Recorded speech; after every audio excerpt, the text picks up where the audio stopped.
sampai semua proses itu selesai. Yang penting bukan cepat atau lama, yang penting jelas beresnya berapa lama. Mau setahun pun nggak apa-apa, yang penting jelas tahun beres. Dan dijagai terus prosesnya. Nah, di antara semua proses, kalau kita bilang kuliner ya, yang priority pertama kita harus jaga itu produk. Karena disitulah kita jualan ya. Sisanya biasa sambil jalan. Kira-kira seperti itu, Mas Edo. Ya, keren banget nih. Jadi intinya adalah dimulai dari leadernya dulu ya, Mas Danis ya. Value-nya dan lain sebagainya. Mungkin SOP hafal, tapi belum tentu leadernya ini bisa menjaga SOP-nya begitu. Nah, teman-teman tadi berkaitan dengan operation, tentang operasional dan tim, kemudian tentang leader juga. Nah, saya pengen ngobrol tentang finance dengan Coach Zak ya. Nah, Coach, mungkin di sini ada juga brand owner ya, mungkin yang sudah besar ataupun yang sedang merintis ya, atau yang sudah di level tengah-tengah lah. Nah, ini ada fase brand itu kan ada yang mulai besar nih. Nah, seringkali ada orang yang datang kayak menawarkan diri, aku mau jadi investor nih gitu kan. Nah, itu tuh sebenarnya kayak sebagai business owner pemula atau mungkin yang sudah menengah lah, walaupun udah lama. Nah, banyak yang bingung dan tidak tahu apakah ini peluang atau sebenarnya ini tuh tantangan gitu. Nah, apa yang harus diketahui atau bekal yang harus dimiliki oleh business owner yang sudah masuk ke fase ini? Iya, investor tuh teman atau lawan? Wah, iya. Kita teman-teman gini ya, ada 4 pertanyaan yang kita harus tanya dulu sebelum kita ketemu investor. Yang pertama, Anda harus tahu pada saat Anda mau ketemu investor, Anda harus tahu kebutuhannya apa. Karena funding is just a tool to grow. Apakah Anda memang mau ekspansi atau mau butuh working capital? Jadi apa? Butuhnya untuk apa? Yang kedua, butuhnya berapa? Harus jelas. Ya, harus dibikin proyeksi keuangan, proyeksi cash flow-nya. Jadi jelas kita tuh butuhnya berapa dan untuk apa. Yang ketiga, baru tentukan jenis modalnya, jenis pendanaannya apa. Tadi kan saya sudah sampaikan ada debt or equity. Ya, tidak semuanya equity itu harus bagus. Saya malah menyarankan hampir dari 10 perusahaan owner yang datang ke saya bilang mau ketemu investor, setelah saya analisa keuangannya, mereka nggak butuh investor sebenarnya. Dan duit investor itu mahal dari sisi cost of money. Cost of debt itu lebih murah dibandingkan cost of equity. Jadi kebanyakan kita carinya investor. Karena investor itu uang berbiaya mahal. Yang kadang-kadang kita nggak perlu sebenarnya investor kalau dianalisa, gitu ya. Nah, yang keempat, baru sumber investornya dari mana. Ya. Nah, investornya ada 2 jenis. Ada yang namanya strategic investor dan financial investor, gitu ya. Di luar dari sini, ini goib kalau menurut saya, nggak jelas gitu. Ya, ada orang yang kayak gini nih, bisnis kuliner nih, Pak, bisnisnya udah bagus, akhirnya bubar. Gara-gara apa? Sengketa. Gara-gara perjanjiannya. Dulu waktu mereka ngebangun bisnis, mereka dapat investor, itu temannya. Mereka si investor ini invest dan dapat saham.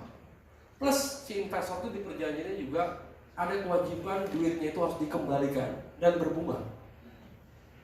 Ya, dan ada bagi hasil. Jadi si investor dapat semua. Naruh duit, kalau duit bentuknya pinjaman, misalkan 1 miliar bentuknya pinjaman, berarti kan bicaranya cuma 2 hal. Pokok, bunga, tenor, kan itu. Berapa duitnya, berapa bunganya, dan kapan itu akan dikembalikan. Itu kalau kita ngomongin debt. Kalau ngomongin equity, berapa persen kepemilikan yang kita dapatkan, lalu nanti returnnya bisa dapat dari dividen atau dari capital gain. Nah, kalau uang yang masuk itu pinjaman, tentunya nggak bicara pembagian saham. Kalau bicaranya masuknya equity, baru bicara ngomongin soal saham, kan gitu. Nah, ini ada orang masuk, uang yang harus dibalikin, ada bunganya seperti debt, dan ada juga saham yang dibagikan. Jadi habisnya kacau itu akhirnya, biaya uangnya jadi mahal, karena 2 kali dia membiayai, ya kan? Nah, ini karena nggak ada ilmunya, nggak ketahui, akhirnya berantakan. Nah, maksud saya gini, teman-teman harus paham ilmu sebelum ketemu sama investor. Saya miris ya, betul.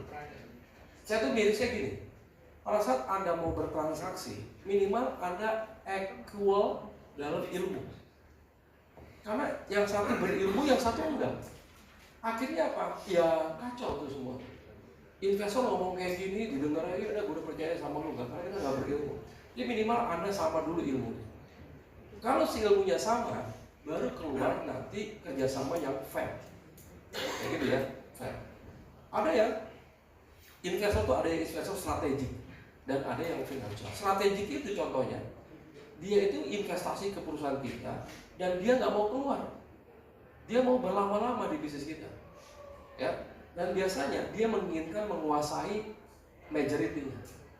Karena bisnis tujuan dia berinvestasi ke bisnis kita adalah bisnis alignment atau portofolio manajemen, yang nanti laporan keuangannya akan dikonsolidasi, nanti laporan keuangan konsolidasinya yang akan di IPO-kan. Itu biasanya dia nggak mau keluar dan dia mau menguasai. Nah, teman-teman harus paham tuh. Nah, investor strategik biasanya nggak cuma ngasih duit, dia kadang-kadang ngasih akses, ngasih ini, ya.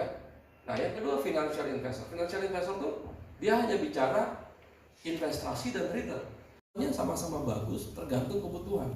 Anda butuh yang mana? Analisa, ada ilmunya, gitu ya. Jadi makanya saya betul ya tadi Mas Rek ya, Bu Eni bilang ilmu sih. Ya. Jadi teman-teman yang akan menguasai jagat ini ya ke depan tuh orang yang menguasai ilmu sih seperti ke depan. Jadi ilmu kuasai, belajar terus. Makanya saya tadi bilang jangan stop belajar. Gitu ya. Siap. Thank you, Kak. Ya. Jadi harus dianalisa dulu. Benar betul nggak sih? Gitu ya, dan sampai tiba-tiba masuk investor, tapi ternyata malah jadi bencana kalau kata Mas Rek ya. Ya. Nah, oke, saya pengen nanya lagi balik ke Mas Garis nih tentang operation lagi, tentang tim. Nah, salah satu challenge dalam menjaga operasional itu kan tim tadi ya, yang leadernya dan lain sebagainya, dan utamanya pasti yang mengeksekusi kan ya Mas ya. Nah, gimana sih Mas kalau tadi kan leadernya yang diperbaiki. Nah ini kalau misalkan membangun tim yang solid agar operasional bisnis ini dapat terjaga itu gimana caranya Mas? Oke, kita di bisnis kuliner pasti masalah terbesar tuh orang ya. Karena satu outlet aja berapa staff yang kita hiring. Apalagi kalau misalnya kita outletnya banyak, itu banyak hal yang harus kita kerjakan. Dan seringkali yang kita capture itu masalah. Jadi pas di lapangan kok masalahnya banyak gitu. Terus kita benahin di dalam terus, padahal bisa jadi masalah itu bukan muncul di dalam, masalahnya muncul dari awal. Di awal itu gimana?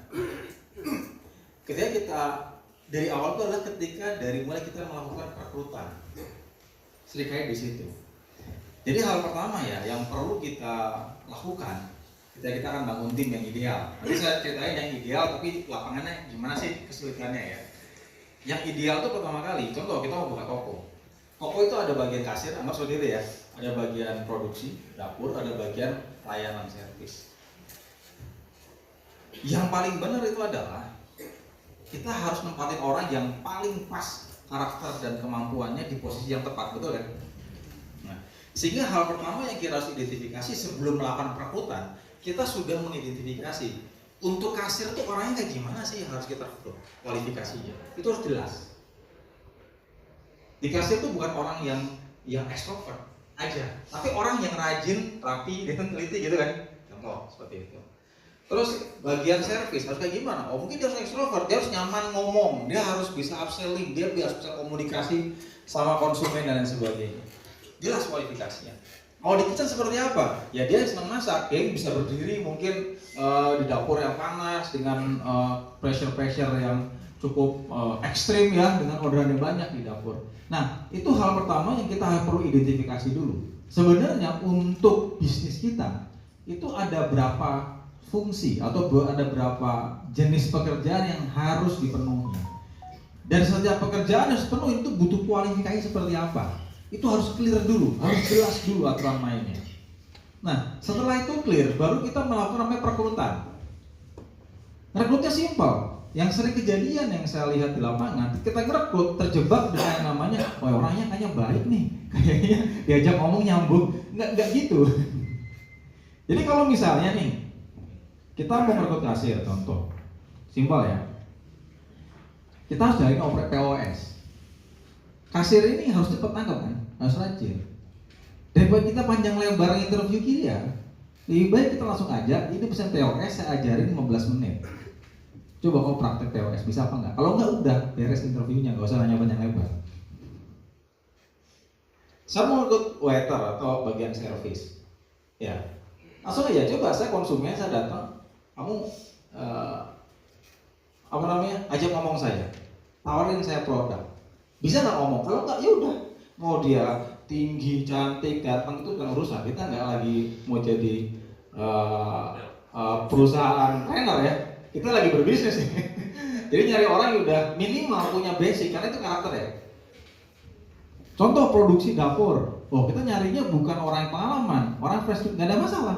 Ajarin aja proses buat apa, kayak nasi goreng kayak apa yang gampang-gampang. Diajarin 10-15, coba praktek, bisa nggak? Nggak bisa ya nggak bisa.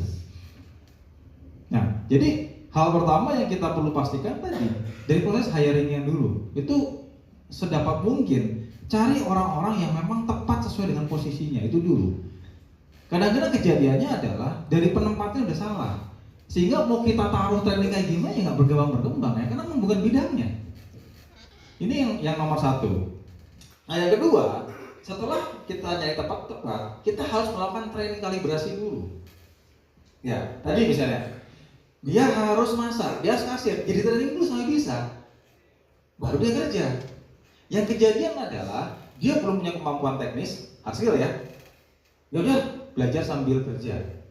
Gimana ceritanya? Masuk dapur aja udah keringetan dia. Diajarin ngeblank, ngapalnya sambil kerja. Habis itu orderan banyak. Habis itu orderan banyak, salah masak dimarahin. Nggak pernah bisa-bisa. Nanti kita bilangnya karyawan zaman sekarang itu susah, nggak berbakat semua, kurang bekerja keras. Ya gimana? Orang lagi stres. Nggak usah mereka lah, kita aja. Dikasih pekerjaan baru yang kita nggak kuasai, penuh dengan pressure dan intimidasi. Sambil ngapalin, sambil belajar, gimana ceritanya kita bisa jago? Kesalahan mindsetnya adalah kita mempekerjakan orang dengan berpikiran ini orang ada potensi. Potensi itu nggak akan membuat orang perform, percaya sama saya. Yang kita perlu lakukan adalah bekali dia, jadikan dia mampu, baru suruh kerja, itu perform. Jadi pertama hiring dulu nih, dibenahin sesuai posisinya. Setelah kedua bekali hal-hal basic dulu untuk dia bisa bekerja, baru kemudian biarkan dia bekerja. Udah beres belum? Belum. Dari pengalaman saya, untuk membuat orang expert itu minimal butuh 1 bulan sampai 3 bulan dengan proses. Pertama, training basic di kelas nggak ada pressure. Jago teori, masuk ke lapangan, ngeblank loh kepalanya. Apalagi anak baru, nggak ngerti cara masak, nggak orang ngalamin tiba-tiba ada CO 20 masuk semua, wah stres. Tiba-tiba ini mana orderannya, konsumennya mana-mana, wah stres semua tuh ngeblank. Artinya setelah dia menguasai teknis, masuk ke lapangan dia harus dimentorin, ada pendampingan dulu.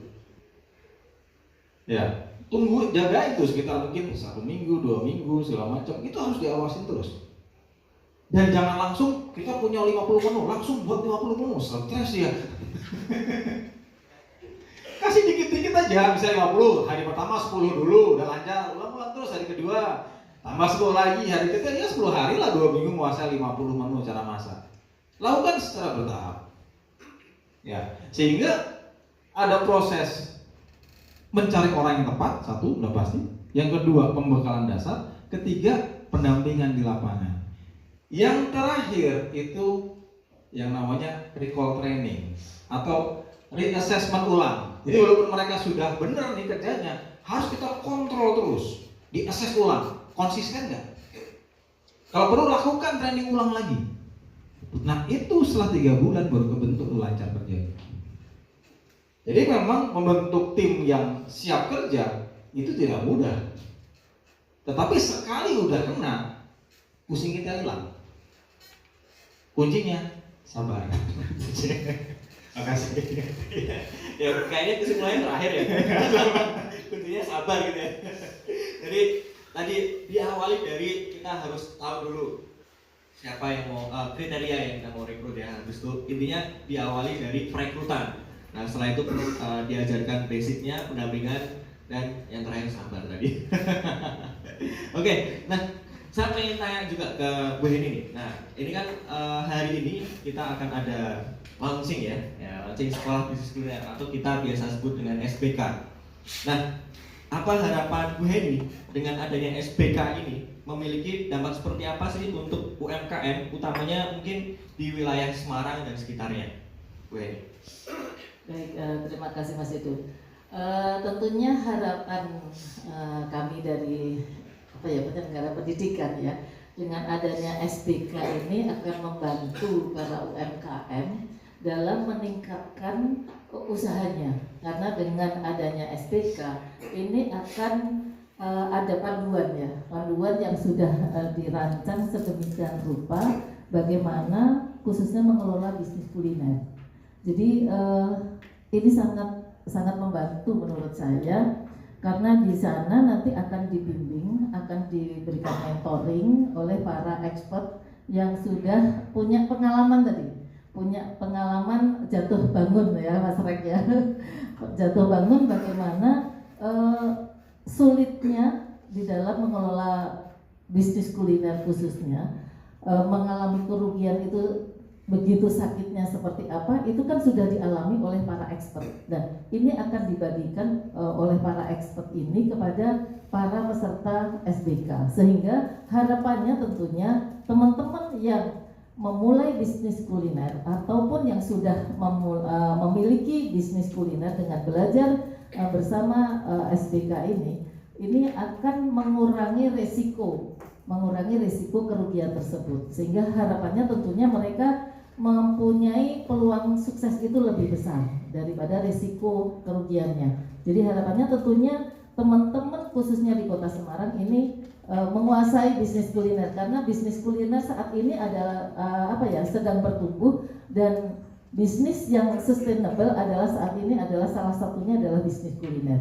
Sehingga kembali lagi seperti awal tadi, seperti juga Mas Rex sampaikan, ilmu ini adalah sangat penting sebagai fundamental, sebagai dasar bagaimana kita mengelola bisnis kuliner kita, agar nantinya kita betul-betul bisa sesuai dengan harapannya.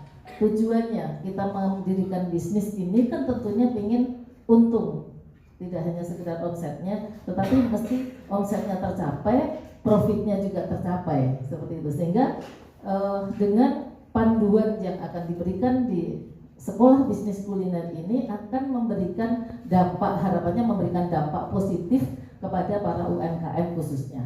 Mungkin itu sih Mas Edo. Jadi harapannya biar UMKM Semarang ini kalau punya bisnis kuliner untung terus ya, nggak pernah rugi ya. Betul.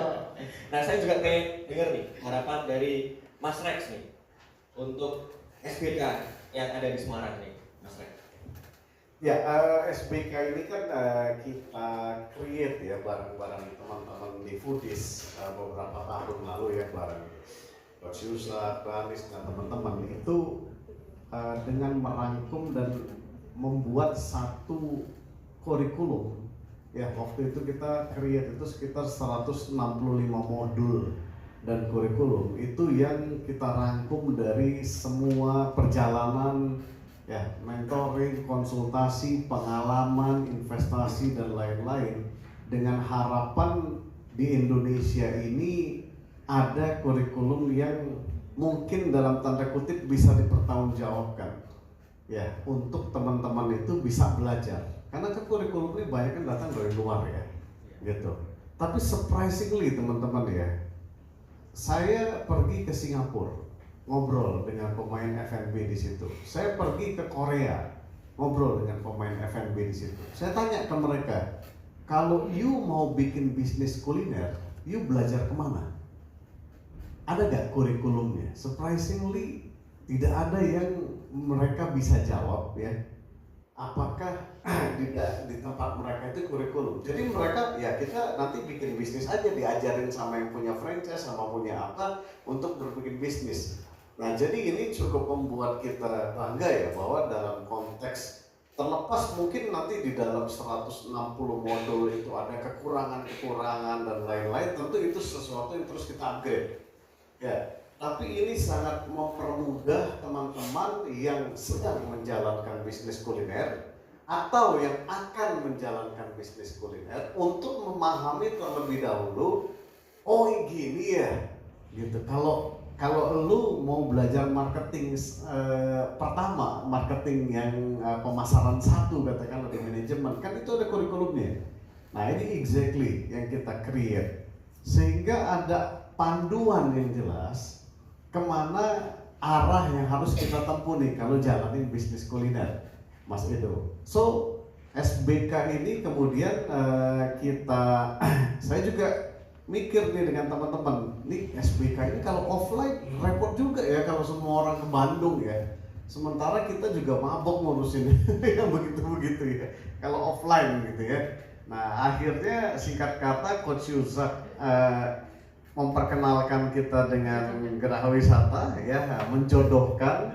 Nah kemudian kita bicara, kenapa tidak kita punya offline yang memang kurikulumnya bisnis kuliner ya, yang kita pusatkan ada di Semarang, gitu. Nah sehingga akhirnya singkat kata sampailah kita pada hari ini ya, kedepannya insya Allah Geraha Wisata ini bisa menjadi salah satu tempat di mana teman-teman bisa bersekolah secara kurikulum yang baik ya. Jadi ada pilihan ya, teman-teman mungkin nanti bisa ambil pilihan ya kejuruan atau ambil memang ya modelnya kita udah siapkan, selesai dari kurikulum lu bisa terjun ya gitu. Tapi hal yang menarik selain dari kurikulum adalah tentu aja akses ya. Kita di Foodies ya dengan semua teman-teman Foodies, karena teman-teman mau bisnis apa? Bisnis ayam, ayamnya beli di mana? Outsourcingnya kemana? Packagingnya beli kemana? Ya nanti kalau sudah bisnisnya berkembang, investornya siapa? Ya kemudian kalau mau pakai teknologi ini, teknologinya kemana? Nah itu akses yang sangat mudah sekali kita berikan. Ya, yang which is ini kadang-kadang ya sulit sekali mencari akses-akses seperti ini. Nah, jadi ini harapannya Mas Edo. Ya, dengan kurikulum yang sudah kita buat, ya ada sekolah bisnis kuliner offline yang akan dipusatkan di Semarang. Nah, kita bisa membentuk pengusaha F&B yang modalnya udah jauh lebih baik. Modalnya sudah punya knowledge dan punya akses. Ya, sehingga nanti harapan kita bertumbuh nih banyak pemain F&B yang memang sudah kuat fondasinya sejak awal. Ya, dia memulai bisnisnya sudah paham harus gamenya seperti apa, dan tentu impactnya jauh lebih besar ya, buka lapangan pekerjaan lebih baik gitu, dan Indonesia akan bangga dengan brand-brand lokal yang akhirnya menjadi penguasa di negeri sendiri tentunya. Gitu. Keren sekali ya. Harapannya adalah brand-brand lokal Indonesia bisa merajai di negara sendiri ya, Mas Rega? Dan bisa keluar, bisa keluar. Bisa bahasa dunia. Ke dunia, oke. Keren banget nih ya. Kurikulumnya udah dirancang sedemikian rupa ya. Yang ngajar juga expert, para praktisi sudah berpengalaman di bidangnya ya. Nah, belajarnya dari pengalaman, nggak usah pengalaman sendiri ya, karena mahal kalau pengalaman sendiri ya. Ya, dari tadi saya udah tanya terus nih ya. Saya pengen gantian dong nih yang nanya dari peserta nih. Mungkin 2 orang boleh deh ya. Mungkin ada yang mau tanya nih, silahkan angkat tangan. Yang Perkenalkan, nama saya Firdan. Sebenarnya pertanyaannya bisa kepada siapa aja. Secara nggak langsung, pertama saya ucapkan terima kasih dengan ilmu yang sudah didapat. Dan yang kedua, pertanyaan saya ini akan lebih menjurus kepada tipe-tipe investor yang tadi sempat disebutkan. Jadi usaha yang sudah berjalan saya lakukan sekarang ini sudah lebih dari 2 tahun.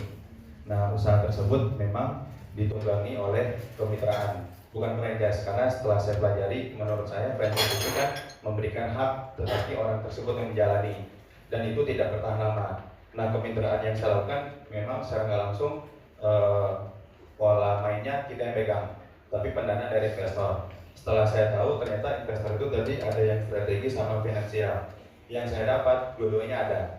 Dari strategi yang dia punya lokasi, kita yang jualan dengan brand kita, tapi kita tidak punya batas waktu. Selama menguntungkan yaitu jalan. Contohnya di Riau gitu, di Pekanbaru. Nah, kalau untuk yang finansial tadi kita tetapkan di angka 10 tahun dengan pendapatan yang flat, pembagian sesuai persentase. Nah, pertanyaannya ke depannya saya ada proyek yang mana nominal besar gitu ya. Nah, untuk menilai perusahaan saya ini persentasenya seperti apa, terus pembagian ke investornya seperti apa, dan gimana menentukan kalau ini udah balik modal persentasenya harus seperti apa. Gitu aja sih. Terima kasih. Gini, mungkin Yusak penutupnya nanti. Wah, silakan Mas Rega. Nah, jadi kita juga pengalaman diinvest dalam jumlah besar juga dan juga berinvestasi ya. Nah, jadi poin utama dalam diinvest ya, menurut saya paham apa yang akan dihadapi. Ini sangat penting sekali. Ya, itu yang pertama, paham apa yang akan dihadapi. Yang kedua, ya, paham apa yang ingin dilakukan. Ya. Nah, paham apa yang akan dihadapi dan paham apa yang akan dilakukan sehingga kita nanti maju bernegosiasi dengan investor. Ya, seperti yang di awal saya bilang, jangan coba-coba. Kalau Anda belum pernah ada di game itu, ya, sebaiknya cari yang bisa memberikan advice, mendampingi, ya, ataupun menjadi konsultan Anda, ya, karena ini proses yang salah langkah, bukan bahaya lah ya, salah langkah biayanya sangat besar. Ya, biaya besar itu bisa jadi kehilangan equity yang besar, bisa jadi masalah konflik dengan investornya, ya, bisa jadi salah dalam bentuk strategi. Nah, ini satu keputusan yang menurut saya nih ya, kalau saya sekarang punya company akan diinvest, itu lama pasti saya mikir, dan saya akan cari orang yang paham untuk mendampingin saya melakukan hal ini. Ya, kenapa? Tadi saya nggak mau salah langkah. Ya, 3% saham aja kalau ternyata bisnis gua bisa 2 triliun nggak main-main angkanya. 5% kita seolah-olah gampang, tapi potensi bisnis kita 5 tahun lagi sebetulnya bisa 1,5 triliun. 5% dari 1,5 triliun itu nggak bercandaan loh duitnya. Ya, dan itu kita kasih gitu aja. Nah, ini ngasihnya lebih gede lagi. Ya, jadi poin saya sederhana buat teman-teman. Ya, ini keputusan bukan keputusan gampang. Ya, kalau Anda memperlakukan ini dengan gampang, nah ini nanti ya ketemunya seperti yang saya bilang. Kadang-kadang orang itu memang ada ego, ya, ada wah, aku udah jago banget nih sekarang nih. Nah, nanti cobain pengalamannya. Setelah diinvest, setelah jalan 2 tahun, gimana bro pengalamannya? Iya ya, itu mahal banget tuh, iya. Ya. Karena nggak pernah tahu dikerjain. Ya, itu simpel-simpel gitu aja. Ya, jadi contoh nih, kalau teman-teman mau bangun central kitchen, ya nggak usah investasi deh, ngomongnya sederhana aja, central kitchen. Coba-coba aja bikin central kitchen. Tapi kalau Anda udah dengar cerita saya, cerita Yusak, cerita Mas Dandi tentang central kitchen, lu baru mikir. Ya, tapi kita bisa ngobrol-ngobrol tahun depan, gimana pengalamannya? Ngopi-ngopi, santai. Aja 10 miliar hilang. Nah, yang gitu-gitu tuh. Ya itu sedikit pengantar dari pengalaman gua ya dan teman-teman ya, kita berbisnis, diinvest beberapa kali, melakukan investasi juga. Simple aja kalau buat gua. Iya ya, gua kurang ilmu ya. Gitu. Harusnya didampingin aja oleh orang yang benar-benar ngerti ilmunya. Jadi lebih jelas mau ngapain.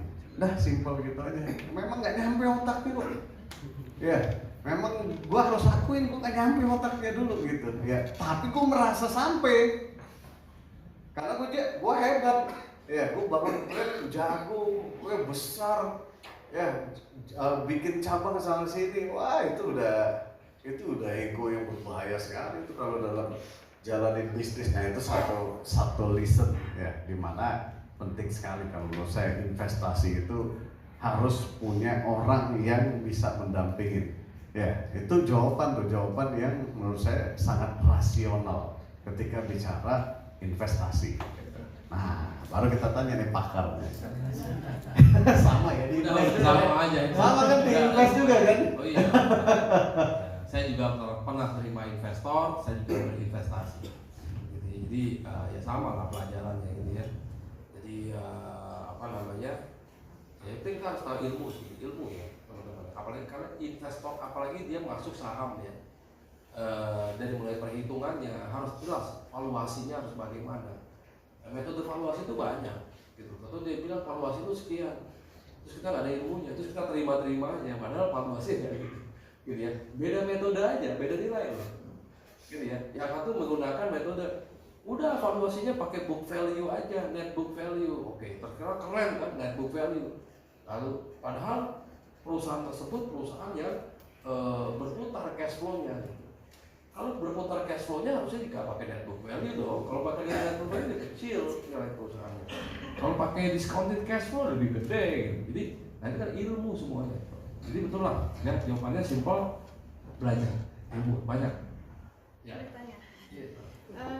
Dari tadi saya dengar tentang tantangan untuk membuat central kitchen. Saya nggak paham sih untuk apa sih kalau boleh tahu masalahnya membuat central kitchen. Kebetulan kalau saya kan bisnisnya di bidang pastry dan bakery ya. Taruhlah saya belum berpikir untuk keluar kota, mungkin untuk di Semarang aja. Kemarin saya berpikir saya mau buat central kitchen apa membuat toko cabang dulu gitu. Terus akhirnya kapasitas produksi saya tingkatkan dengan mengefektifkan ruang kitchen yang ada sekarang, model yang ada, karena saya memang tipikal yang cari aman tadi Jono itu yang pakai equity full gitu. Jadi saya dana yang ada mau saya alokasikan untuk buka cabang. Nah di kemudian hari kalau saya punya 5 cabang taruhlah, pasti saya butuh central kitchen gitu untuk mengolah. Kalau saya membayangkan toko itu harus punya dapur sendiri, kayaknya itu investasinya pasti besar banget. Misalnya satu oven konveksi aja satunya sudah 80 juta, belum yang lain-lain kan, belum dosis. Saya tetap butuh ini. Apa sih masalahnya kalau boleh tahu, Coach? Makasih. Oke, saya jawab ya. Saya silakan. Lawannya central kitchen itu outsourcing. Ya, lempar keluar. Oh, disubkan gitu ya? Suka. Kenapa sih bilang seperti ini? Dulu saya bahkan punya pabrik 5.000 meter. Besar sekali, 72 line produksi. Singkat cerita ya, setelah investasinya besar 2 tahun, saya menyadari itu adalah keputusan paling salah yang pernah kita ambil. Ya, kenapa? Pertanyaan kenapa? Jadi gini, ketika bisnis masih belum terlalu besar, sentral kita pasti memutuskan central kitchen itu tujuannya adalah untuk efisiensi, betul nggak? Semua lebih murah dan lain sebagainya. Nah, yang sempat saya sharing dari pagi, kadang-kadang yang kita bandingkan tuh bukan cuman produk costnya aja, tapi kita nggak menghitung resikonya. Di dalam sebuah biaya itu sebenarnya ngomongin yang direct costnya itu ada produk cost, itu ya satu ya, material berapa pakai banyak, sama direct cost lainnya, biaya karyawan lah, listrik lah, sewa pabrik dan sebagainya, belum investasi terkait dengan peralatan dan equipment, betul kan? Nah, kita baru ngomong gitu aja, oke, beli alat, beli pabrik segala macam habis, anggaplah 200 juta, ngomong kosong aja 200 juta seperti itu. 200 juta ini cash bukan kita pakai? Ya, kalau ini dipakai jadi outlet, nambah omset apa enggak? Satu itu ya, satu. Yang kedua, ini baru ngomongin masalah hitung-hitungan. Resiko kedua terkait dengan membuka central kitchen ini, tiba-tiba bisnisnya berkembang, salesnya banyak, ekspansinya kencang banget. Kita udah ngukur belum? Kalau misalnya central kitchen dengan investasi 200 juta tadi, ini bisa cover sampai omset berapa? Jadi bukan berarti ini jelek kan? Ini menjadi bagus, tapi hitungannya itu jelimet. Contoh, kita nggak ngitung nih, ternyata di tengah tahun salesnya melonjak sampai 2 kali lipat karena bagus salesnya. Central kitchen-nya nggak bisa cover lagi. Bisnisnya apa? Bukan central kitchen 2 kan? Nah, ketika buka central kitchen kedua, pertanyaan saya adalah central kitchen pertama udah balik modal belum? Kalau balik modal, bagus.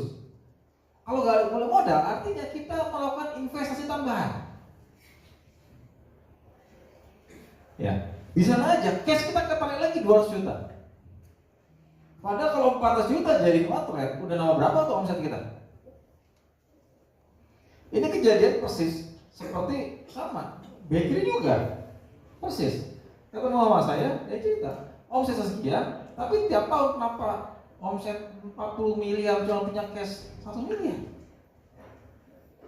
Terus saya cek, oke, kita lihat dulu bisnis lu gimana. Oh, saya punya central kitchen, dengan bangga dia bilang saya punya 4 central kitchen. Oh, keren. Ini mas, baru mas central kitchen baru saya bangun, infrastrukturnya dalam A, B, C, D, F gitu. Terus saya tanya sama beliau ini, tapi central kitchen ini bisa produksi untuk berapa kapasitinya? Nggak dia jawab. Terus tahun ini planning nambah berapa cabang lagi? Nambah 15 mas. Bisa cover 4 cabang ini? Belum dihitung mas. Yang kejadian, satu central kitchen dia butuh dana 800 juta. Dan yang kejadian dari faktanya setiap 4 bulan bangun satu central kitchen. Balik modal setelah dihitung itu butuh 1,5 tahun. Artinya apa? Dalam waktu setahun aja dia udah ngabisin 3,2 miliar untuk bangun central kitchen yang belum balik modal tahun itu. Dan kalau nggak dibenerin nanti tahun depan keluar lagi. Artinya dia bisnis bukan untuk memperkaya diri, untuk memperkaya vendor, equipment, ya, memperkaya kontraktor gitu kan, memperkaya arsitektur gitu kan. Ya dan bayar, bangun lagi, dan duitnya nggak dinikmati. Duitnya cuma sebar-sebar ke itu vendor-vendor central kitchen. Ini saya baru ngomongin resiko finansial ya, resiko cash flow. Ada resiko yang lain. Yang gini gampang hitungnya, paling gampang mensolusikannya. Ya tinggal kita buat aja proyeksi sel sampai 3-5 tahun seperti apa, butuh kapasitas produksi berapa besar gitu kan. Tinggal nanti nyari lahan yang memang sampai 5 tahun gak usah nambah-nambah lagi, tinggal bangunnya bertahap, beres masalahnya. Makanya bang, ini masalah paling gampang. Tapi yang gampang ini aja kadang-kadang kita miss. Ada yang lebih sulit masalahnya. Itu adalah mismanagement.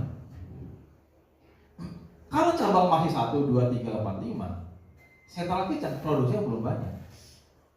Kalau udah 20, ibu bisa bayangin berapa banyak produksi di central kitchen? Kira-kira putaran bahan bakunya berapa besar? Nah, kita harus stok bahan baku kan? Artinya ada cash advance nggak kita simpan di gudang? Duit yang tadi kita bisa pakai untuk ekspansi, jadi apa? Jadi bahan mentah. Sedangkan kalau kita ke vendor outsourcing, kita bisa minta TOP 3 minggu. Dari sisi utilisasi duitnya aja, itu udah beda. Itu baru ngomongin masalah belanja. Yang kedua, emang yakin itu gak ada fraud di central kitchen kita?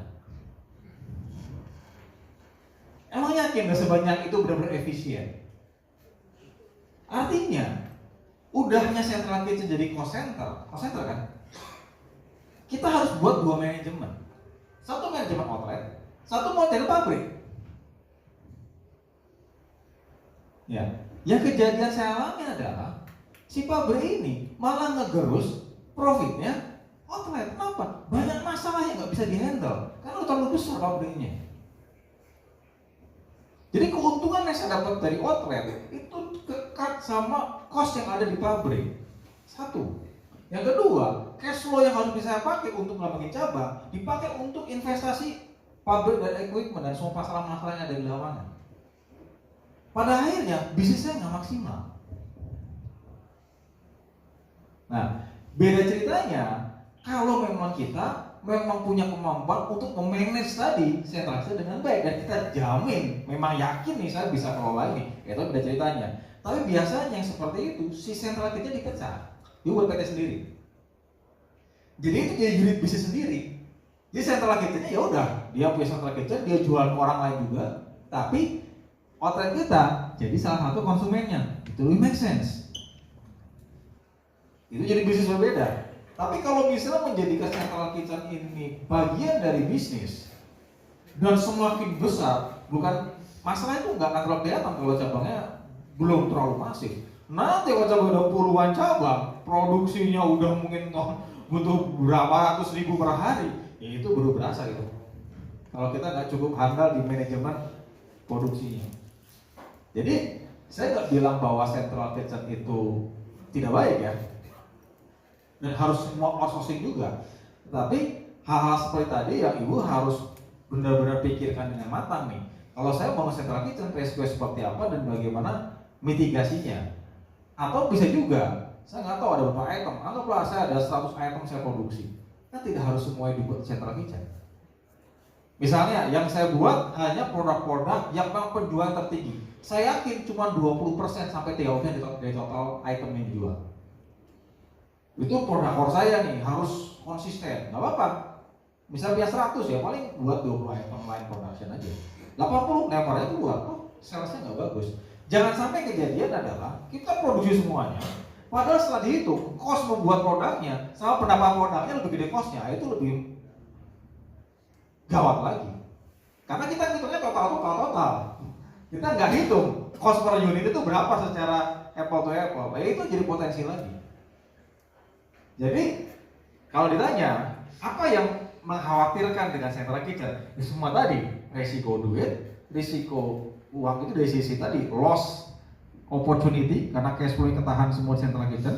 Kedua, loss karena ada inefisiensi atau mismanagement di central kitchen sehingga itu akan mereduce keuntungan yang harusnya dapat kalau kita hanya fokus di outlet aja. Ya, tapi selama kita bisa manage semua tadi, nggak masalah bukan central kitchen. Yang penting planningnya benar-benar harus matang. Kira-kira seperti itu gambarannya. Ya. Tanya lagi. Boleh. Wah, silakan. Kayaknya seru nih. Yang saya hormati mentor saya luar biasa, Mas Rek, produser Mas Danis, dan ada di belakang saya ada Pak Mirza dan istri Bu Ana. Baiklah teman-teman, terima kasih semuanya atas semangatnya yang luar biasa. Dalam 2 hari ini kita belajar bersama dengan para narasumber yang luar biasa. Tepuk tangan dulu dong untuk kita semuanya ya. Semoga menjadi ilmu yang bermanfaat bisa diimplementasikan di tempat bisnis masing-masing. Dan hari ini insya Allah kita akan launching yaitu sekolah bisnis kuliner Grawis bekerjasama berkolaborasi dengan Foodies yang macamnya adalah Fujisa yang menjadikan kami berdua adalah beliau adalah yang menjembatani kami berdua untuk bisa menghadirkan sekolah bisnis kuliner yang offline pertama di Indonesia. Begitu ya Mas ya? Ya, itulah mudah-mudahan ini menjadi tempat yang berkah dan tentunya menjadi tempat belajar yang memberikan manfaat buat khususnya UMKM ataupun pebisnis kuliner. Baik, mari kita berdoa bersama. Bagi yang muslim kami berharap untuk bisa membacakan Al-Fatihah, bagi yang non-muslim untuk menyesuaikan ya. Bi barokati Al-Fatihah. A'udzubillahi minasyaitonir rajim. Bismillahirrahmanirrahim. Ya Allah,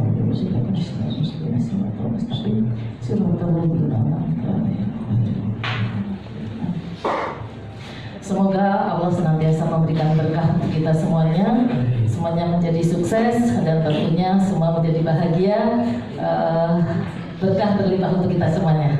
Itu aja mungkin bagi saya. Terima kasih. Assalamualaikum warahmatullahi wabarakatuh. Waalaikumsalam warahmatullahi wabarakatuh.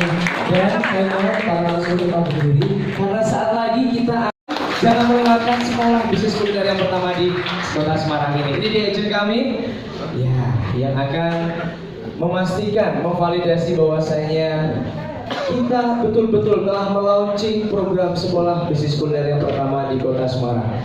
Dan setelah ini kami mengundang Mas Edo yang pertama untuk memasukkan kode validasinya setelah agent kami memasukkannya. Oke, silakan Mas Edo. Dan dilanjutkan setelah ini oleh Coach Danis. Silakan Coach Danis. Dan setelah ini Coach Yusak, mohon kesediaannya juga untuk masukkan kode validasinya. Oke, terima kasih Coach Danis. Coach Yusak silakan. Oke. Oh iya, jadi lupa kodenya ya. Udah di-chat di WhatsApp padahal ya. Oke, Coach. Terima kasih Coach Isak. Silakan Coach Rex, Mas Rex Marindo. Oke, thank you Mas Rex dan Bu Heni, kami persilahkan.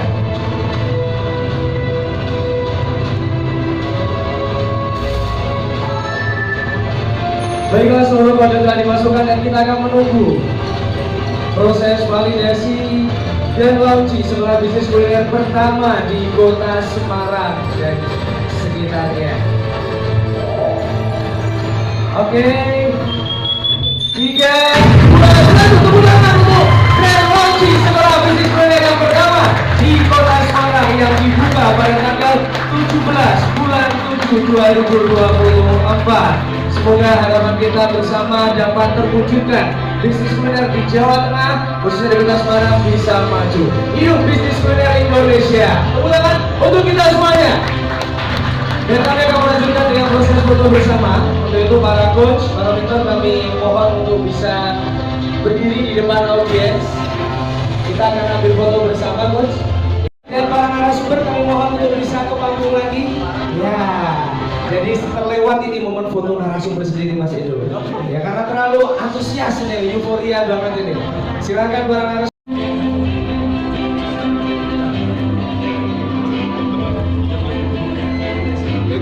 Oke, terima kasih sekali lagi para narasumber, kami persilakan untuk kembali lagi ke tempat. Dan para hadirin sekali lagi kami mohon untuk lewat appreciation plan yang sudah kami bagikan di WhatsApp group. Ya. Nanti bisa menjadi silaturahmi dengan para narasumber kita. Ya apalagi jika nanti Bapak Ibu sekalian bisa antusias, bisa mengikut sertakan dirinya di acara atau di agenda sekolah bisnis kuliner, pastinya pendampingan selama 6 bulan secara intensif akan Bapak, Ibu dan teman-teman food brand semua dapatkan.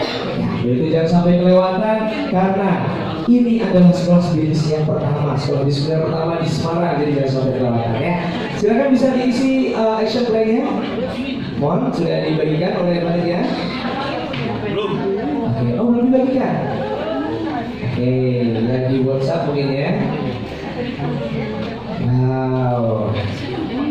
Nah ini dia. Oke Ibu, kita ulang lagi deh Bu. Selamat sore Ibu. Selamat sore Ibu. Boleh tahu namanya siapa? Saya Dewi Puswami. Bu Dewi, berarti panggilannya asalnya dari mana Bu? Saya asalnya dari Kediri, Jawa Timur, tapi sudah stay di sini ada 24 tahun. Oh, udah 24 tahun ya Bu ya di Semarang. Berarti emang udah apa namanya udah kenal banget lah ya sama masyarakat Semarang tuh kemauannya apa gitu ya. Udah lumayan menguasai market nih ya Bu ya. Oh, udah tahu nih Bu baca. Nah, Bu Dewi boleh tahu nggak brandnya sekarang yang lagi dikerjakan apa Bu? Saya ada di pastry yang tadinya itu saya di artisan pastry ya, awal-awalnya booming di 4 bulan 5 bulan, setelah itu omset ngetop. Dari situ saya pelajari hubungan customer, itu kan belum foodies ya, foodies, terus akhirnya ini kemana-mana jadinya merambah ke snack box, ke catering, yang akhirnya membuat saya pusing sendiri. Jalan sih semuanya. Oh oke. Ini bisnisnya udah berapa lama Bu? Ini 7 tahun. Udah 7 tahun. Ibu ada basic emang manajemen bisnis kah atau emang ilmu bisnis dulu sekolahnya atau gimana Bu? Enggak. Apa Bu? Kalau boleh tahu backgroundnya? Saya backgroundnya dokter gigi. Oh dokter gigi. Kenapa Bu awalnya minat jadinya berputar karir jadi pebisnis? Oh, kalau keputusan menjadi bisnis itu memang sejak awal ya, sebelum saya di bisnis kuliner. Saya berpikir kalau kuliner itu adalah sebuah profesi, karena ya kita dapat duit kalau kita melakukan. Kecuali kalau kita punya klinik, kita kelola selama manajemen itu, ranahnya udah bisnis. Saya dari awal saya kepingin punya bisnis. Jadi bisnis sebelum kuliner ini memang saya sudah mencoba banyak bisnis. Iya, menarik nih Bu. Kenapa jadinya akhirnya jatuh cinta sama bakery, pastry?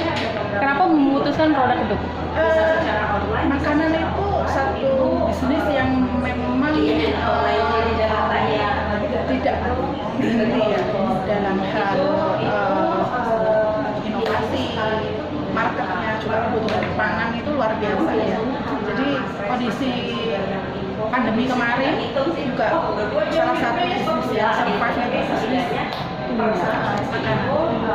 Nah, oke Bu, berarti udah 7 tahun pernah mengalami masa pandemi nih ya Bu ya, lewatin. Nah, akhirnya survive ya Bu ya, alhamdulillahnya. Boleh nggak Bu ceritain dulu tuh gimana sih kendalanya waktu pas pandemi, tapi tetap harus berjuang untuk mempertahankan bakery ini?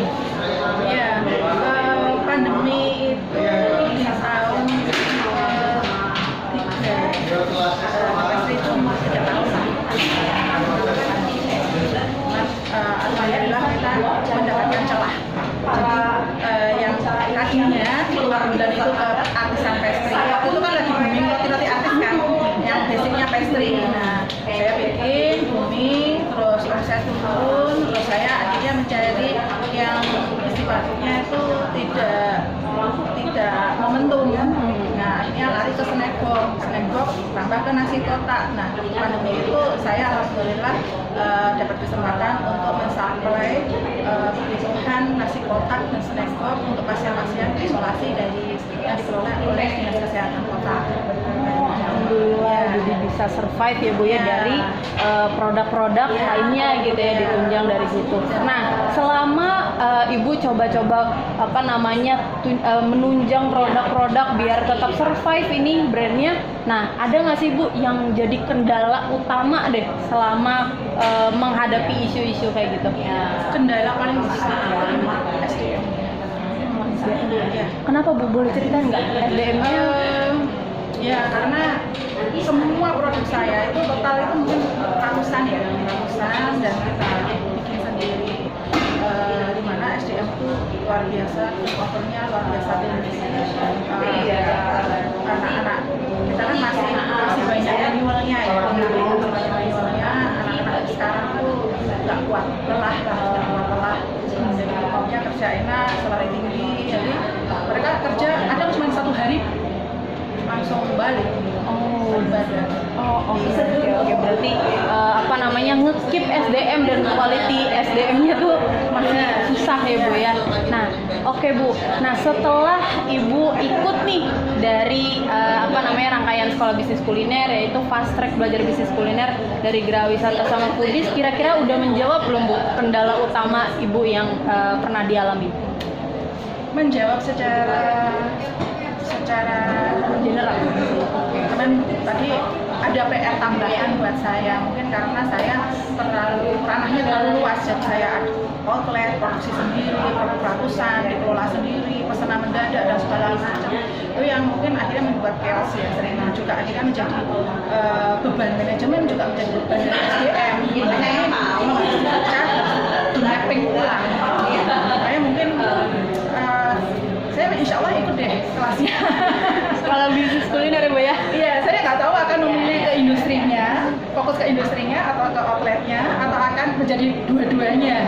Gitu loh. Yang jelas nanti tergantung saya ketemu siapa, tim saya siapa. Gitu.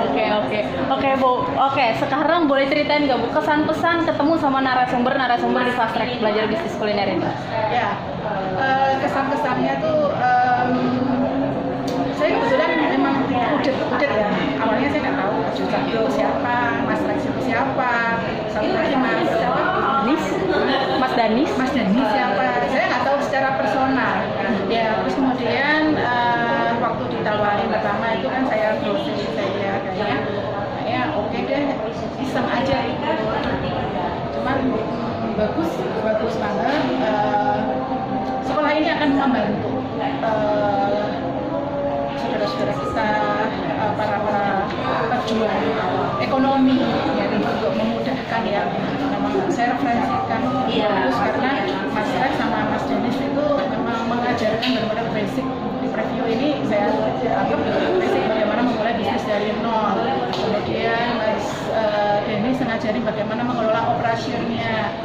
Sementara dari Jusak ini saya paling seneng karena saya paling seneng pegang duit ya. Udah karena dia. Iya, saya punya signal, punya lampu untuk duit gitu loh, hijau, merah, kuning. Oh iya, udah feeling ya Bu ya?